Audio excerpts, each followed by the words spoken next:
जय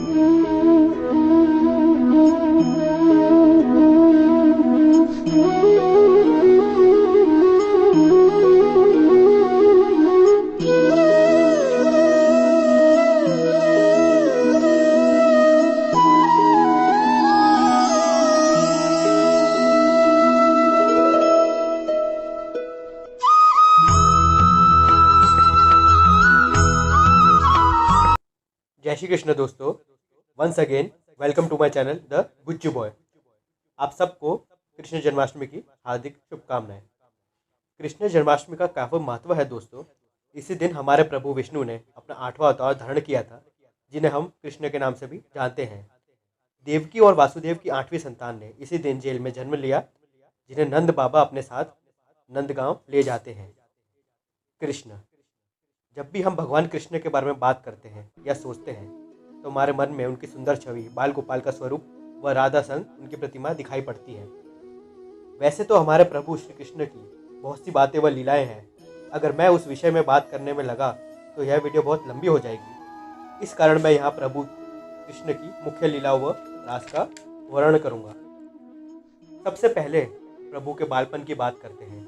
हमारे नटखट लड्डू गोपाल ने बालपन से ही लीला रचनी शुरू कर दी थी। गोपियों की मटकी फोड़ने से लेकर उनके वस्त्र चुराने तक प्रभु की लीला ही न्यारी थी, जिसे समझना इतना आसान नहीं। उसके बाद प्रभु के द्वारा किया गया कालियानाग का वध व भगवान इंद्र के अहम को तोड़ने के लिए गोवर्धन पर्वत की पूजा करवाना, प्रभु ने दुष्टों का विनाश करने व आम मनुष्य के रक्षा के लिए अनेक दुष्टों का वध किया व लोगों को शिक्षा दी। हम सब जानते हैं कि हमारे प्रभु ने यह अवतार अपने पापी मामा कंस से लोगों को निजात दिलाने व फिर से शांति की स्थापना करने के लिए लिया। परंतु यह सिर्फ यहीं तक सीमित नहीं है दोस्तों। हमारे प्रभु ने हमें काफ़ी सीख भी दी।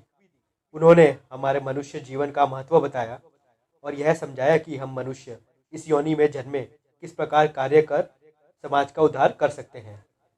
हमारे प्रभु सांदीपनी मुनि के आश्रम में शिक्षा ग्रहण करते हैं व विभिन्न कलाओं की शिक्षा प्राप्त करते हैं। इसी आश्रम में उनकी मुलाकात सुदामा से होती है, जो उनके परम मित्र बनते हैं। हम सभी को कृष्ण सुदामा मित्रता व कहानी के बारे में थोड़ा ही सही परंतु पता अवश्य है। जब भी हम कृष्ण की बात करते हैं तो उनके साथ सुदामा व राधा की बात भी अवश्य करते हैं।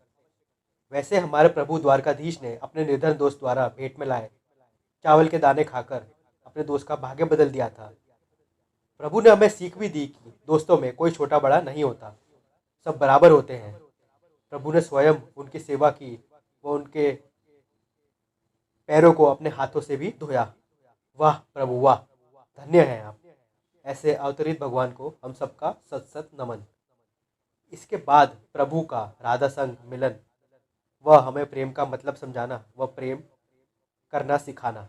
जब भी हम कृष्ण का नाम लेते हैं तो मुख पर स्वयं ही राधा नाम भी आ जाता है। अपने भक्त गजानन का उद्धार करना, जिसका पैर मगरमच्छ अपने मुंह में ले लेता है। प्रभु का गजानन हाथी को मारकर उद्धार न करने की बजाय पहले उस मगरमच्छ का उद्धार करना, जिसने गजानन का पांव अपने मुंह में दबाए रखा था। गजानन के द्वारा पूछे जाने पर कि प्रभु आपने मेरे उद्धार की जगह पहले मगरमच्छ का उद्धार क्यों किया, तो प्रभु ने उत्तर दिया, जिसने मेरे भगत के चरण पकड़े हो उसका उद्धार तो मुझे पहले करना होगा। वाह प्रभु वाह, सच में आपकी लीला अपरंपार है। आपके देखने व प्यार करने का नजरिया बड़ा ही मुश्किल है इसे समझ पाना। प्रभु कृष्ण की जय हो।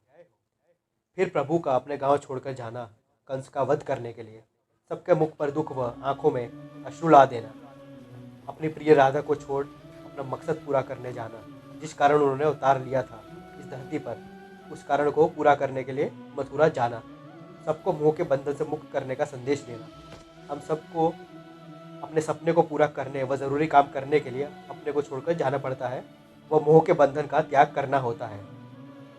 प्रभु ने पग पग पर हमें एक नई सीख व जीने का साथ दिया है। धर्म की स्थापना के लिए अपनी बुआ के पुत्रों यानी कुंती माता के पुत्र पांडवों का ज्ञान दर्शन करना, अर्जुन को गीता सार व धर्म की स्थापना के लिए युद्ध करवाना, अर्जुन को 1.25 घंटे में ही संपूर्ण गीता का सार समझाना व उनका मार्गदर्शन करना, उनके मन के सारे संदेह दूर किए व हमें गीता के रूप में जीवन जीने का तरीका भी समझाया। तो ये छोटा सा सार है मेरे प्रभु के जीवन का। और भी कई घटनाएं व लीलाएं हैं मेरे प्रभु की। एक घटना थी प्रभु के जीवन की, जब प्रभु ने नरकासुर, जिसने स्वर्ग लोक पर कब्जा कर 16,100 स्त्रियों को अपने कब्जे में लिया था, जिसका वध करने के लिए प्रभु अपनी रानी सत्यभामा के साथ अपने वाहन गरुड़ में जाते हैं, वह उसका वध करते हैं। साथ ही उन 16,100 स्त्रियों को भी छुड़ा लेते हैं। वह उनकी प्रतिष्ठा के लिए उन्हें अपनी रानियां भी बनाते हैं। प्रभु की लीला समझे बिना ही हम अपनी अलग सोच रख देते हैं उनके लिए। काफ़ी लोग कहते हैं कि प्रभु जब रासलीला कर सकते हैं तो हम क्यों नहीं, पर वो प्रभु की लीला के पीछे छुपा रहस्य व लीला नहीं समझते। हम मनुष्य का ऐसा ही है जिसने हमारे मन को और हमें खुशी दी है, उसे हम प्रभु का उदाहरण देते हैं। ऐसी बात है तो प्रभु ने तो अपनी एक उंगली से गोवर्धन पर्वत भी उठाया था। तो आप भी ये कर सकते हैं क्या?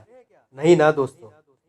हमें इस बात को समझना होगा और प्रभु को बुरी बातों में सम्मिलित होने से बचाना होगा। वह उनके दिए ज्ञान को अपने जीवन में धारण कर अपना व समाज का कल्याण करना होगा। थैंक्स दोस्तों वीडियो देखने के लिए। यदि अच्छी लगे तो लाइक और शेयर अवश्य कीजिएगा। मैं आपका दोस्त द गुज्जू बॉय। जय श्री कृष्ण।